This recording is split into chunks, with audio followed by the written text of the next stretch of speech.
रामपुर में प्यास का तांडव नया नहीं था। सरकारी नल सालों से सूखे पड़ डढ़े थे और गांव का एकमात्र कुआं ठाकुर की हवेली के घेरे में आता था।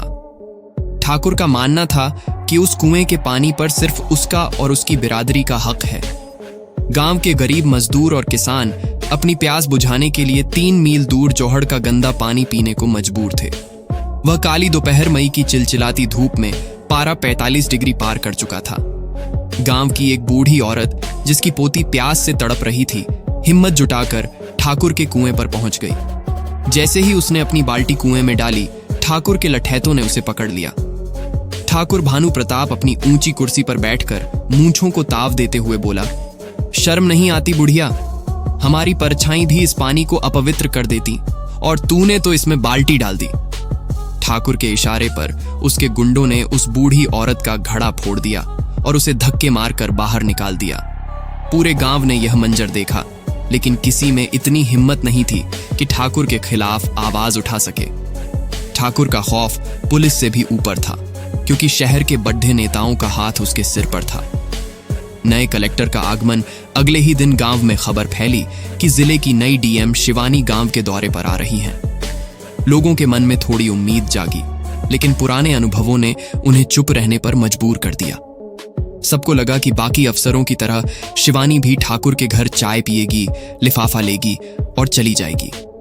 दोपहर के वक्त एक सफेद गाढ़ी धूल उड़ाती हुई रामपुर की चौपाल पर रुकी। गाड़ी से बाहर निकली डीएम शिवानी, सादगी भरी साधी, आंखों पर चश्मा, लेकिन चेहरे पर एक ऐसी चमक जिसे देखकर गुंडे भी सहम जाएं। उनके साथ सिर्फ 2 पुलिस वाले थे। शिवानी ने सीधे चौपाल पर जाकर लोगों से बात करना शुरू किया। उन्होंने देखा कि गांव वालों के गले सूखे हुए हैं और आंखों में डर है। जब सच्चाई सामने आई, आप लोग इतने चुप क्यों हैं? क्या इस गांव में पानी की कोई समस्या है? शिवानी ने नम्रता से पूछा। तभी वही बूढ़ी औरत जिसका घड़ा कल तोड़ा गया था, रोते हुए सामने आई और उसने सारा हाल कह सुनाया। उसने बताया कि कैसे ठाकुर ने कुएं को अपनी जागीर बना रखा है और लोगों को बूंद बूंद के लिए तरसा रहा है। जैसे ही डीएम शिवानी ने यह सुना, उनका चेहरा सख्त हो गया। उन्होंने तुरंत अपने गार्ड्स को आदेश दिया, गाड़ी ठाकुर की हवेली की तरफ मोड़ दो। हवेली पर टकराव ठाकुर अपनी हवेली के बरामदे में बैठा शराब पी रहा था। उसे लगा कि नई कलेक्टर साहब सलाम करने आ रही होंगी।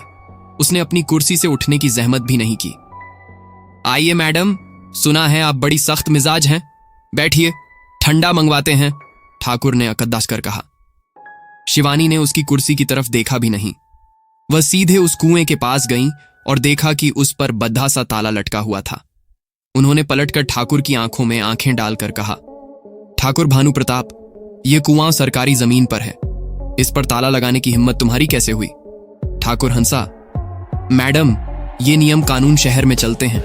यहां मेरा शब्द ही कानून है और अगर आपने ज्यादा दखल दिया तो यहां से सही सलामत वापस जाना मुश्किल हो जाएगा। ठाकुर के 20 लठैत हाथों में डंडे और कुल्हाड़ी लेकर बाहर निकल आए और डीएम की गाड़ी को घेर लिया। हवा में तनाव इतना बढ़ी गया कि परिंदा भी पर मारने से डर रहा था। रणचंडी का रूप शिवानी ने चश्मा उतारा और अपने बाल बांधे। उनके साथ आए पुलिस वाले डर के मारे पीछे हटने लगे, क्योंकि गुंडे तादाद में ज्यादा थे, लेकिन शिवानी पीछे नहीं हटी। जैसे ही एक गुंडे ने डीएम की तरफ लाठी उठाई, शिवानी ने बिजली की फुर्ती से उसका हाथ पकड़ा और उसे हवा में लहराते हुए जमीन पर पटक दिया। गांव वाले अपनी आंखों पर यकीन नहीं कर पा रहे थे। एक महिला अफसर जो अब तक शांत दिख रही थी, अचानक महाकाली का रूप ले चुकी थी। ठाकुर चिल्लाया, मारो इसे। अगले ही पल 4 गुंडे एक साथ शिवानी पर झपटे। शिवानी ने अपनी मार्शल आर्ट्स की ट्रेनिंग का ऐसा नमूना पेश किया कि देखते ही देखते 3 गुंडे हवा में उछलकर दूर जा गिरे। किसी की हड्डी टूटी तो कोई बेहोश हो गया। अब बारी ठाकुर की थी। ठाकुर ने अपनी बंदूक निकालनी चाहिए, लेकिन इससे पहले कि वह ट्रिगर दबाता, शिवानी ने एक जोरदार फ्लाइंग किक मारी। बंदूक हाथ से छूटकर दूर जा गिरी और ठाकुर हवा में कटी पतंग की तरह उड़ाता हुआ सीधे अपनी ही हवेली के खंभे से जा टकराया।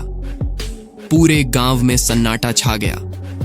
ठाकुर, जो खुद को खुदा समझता था, आज धूल चाट रहा था।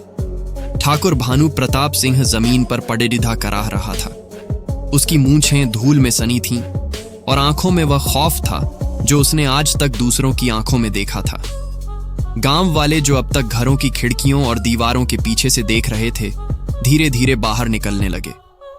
ठाकुर का आखिरी दांव ठाकुर ने थूकते हुए अपनी जेब से एक छोटा वायरलेस फोन निकाला और चिल्लाया, शहर फोन लगाओ, मंत्री जी को बोलो कि एक औरत ने मुझ पर हाथ उठाया है, आज रामपुर में खून की नदियां बहेंगी।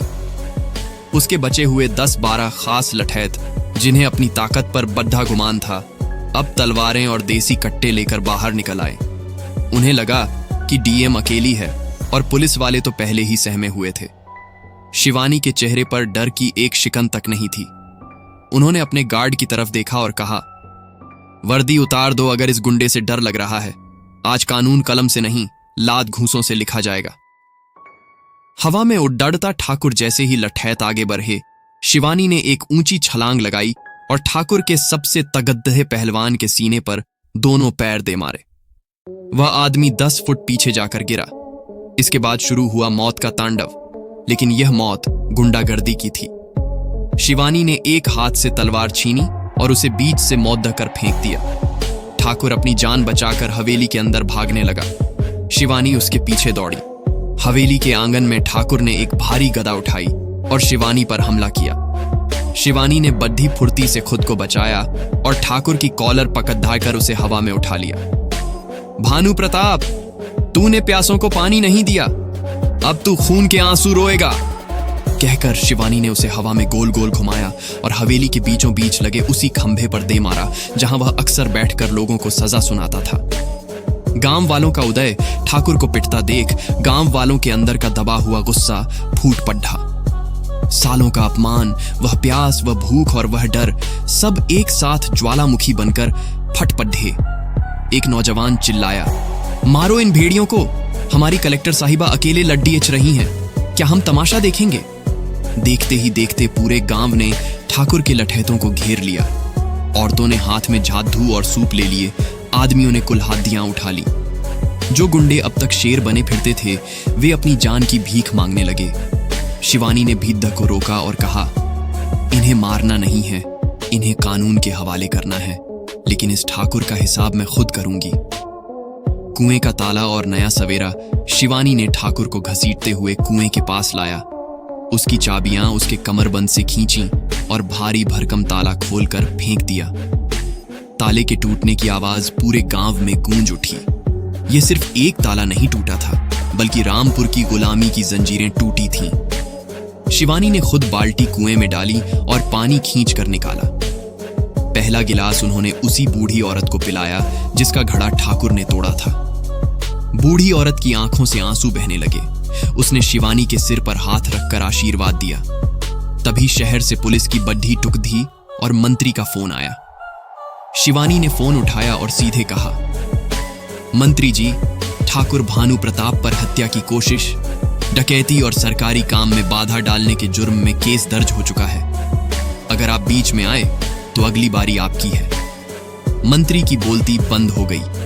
रामपुर का बदलाव ठाकुर और उसके गुंडों को जंजीरों में जकड़कर पुलिस की वैन में डाल दिया गया। जाते जाते ठाकुर ने पीछे मुड़कर देखा।